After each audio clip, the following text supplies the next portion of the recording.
Few sentences have been so often repeated, so often misunderstood, and so often used as a weapon as this one. Religion is the opium of the people. For some, it's a declaration of rebellion. For others, it's a declaration of ignorance. But before we decide, we must first understand what it really meant and whether it's still true today. The phrase comes from Karl Marx in his critique of Hegel's philosophy of right, written in 1843. Marx said, "Religion is the sigh of the oppressed creature, the heart of a heartless world, and the soul of soulless conditions. It is the opium of the people."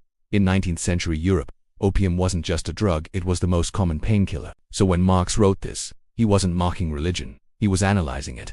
He saw faith as an anesthetic, a way for the poor and powerless to endure suffering without changing the structures that cause it. Religion for Marx was not the disease, it was the symptom. It's impossible to deny that sometimes Marx was right. History has seen moments when religion became an instrument of control, when kings ruled by divine right, when the church sold indulgences to buy forgiveness, when priests told the poor to accept misery because their reward would come in heaven. In colonial empires, religion was often used to justify domination.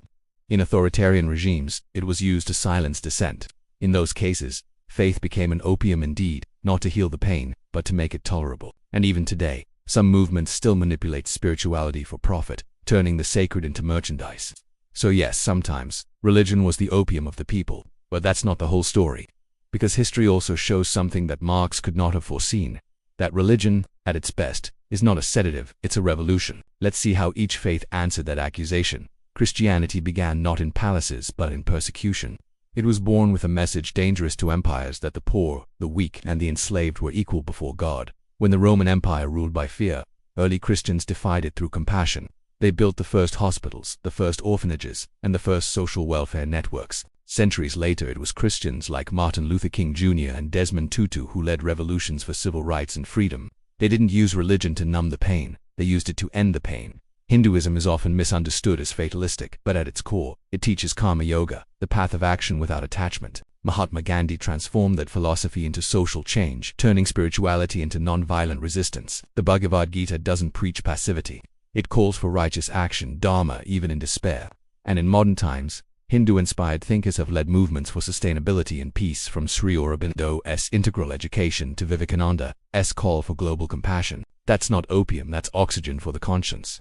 Buddhism began as a rebellion against ritualism and social hierarchy. It teaches that suffering dukkha is universal but not inevitable. Through mindfulness and compassion, we can end the cycle of greed and ignorance. Monks in Tibet resisted political oppression without weapons. In Vietnam, THCHNet lead peace activism through meditation and civil resistance. They didn't escape the world, they transformed it by changing themselves first. For Marx, religion was a drug for submission, but in Islam's original vision, faith was a call to justice. The Quran repeatedly commands believers to care for the poor, to free the enslaved, to speak the truth even against themselves. Prophet Muhammad's message challenged the economic elites of Mecca who exploited the weak. So yes, Islam has been misused by some, but its essence is resistance against injustice, not obedience to it. And then there is Judaism, the oldest monotheistic faith, still alive today. If any religion could have been opium, it would be this one, yet it became the opposite. Judaism doesn't teach resignation, it teaches responsibility. The Exodus is a founding story about escaping slavery, not accepting it. The prophets, Isaiah, Jeremiah, Amos, condemned kings and empires in the name of ethics. That tzedakah is charity as justice, not pity. Tikkun olam means repairing the world as a sacred duty. The Sabbath is the first social revolution in human history, a law saying that every worker, even animals, must rest. Judaism taught that time itself belongs to everyone, not just to masters.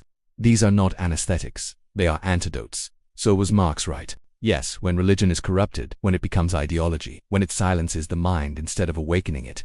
But he was wrong about the human soul. Because the same faith that numbs can also awaken, the same ritual that controls can also liberate. Whether religion is opium or oxygen depends not on God, but on us. The real problem was never faith, it was forgetfulness. When faith forgets compassion, it becomes manipulation. When science forgets humility, it becomes arrogance. And when power forgets the human face, it becomes tyranny. So maybe the question is not whether religion is the opium of the people, but whether people are still awake enough to tell the difference between comfort and conscience. The thinker, because truth begins where slogans end.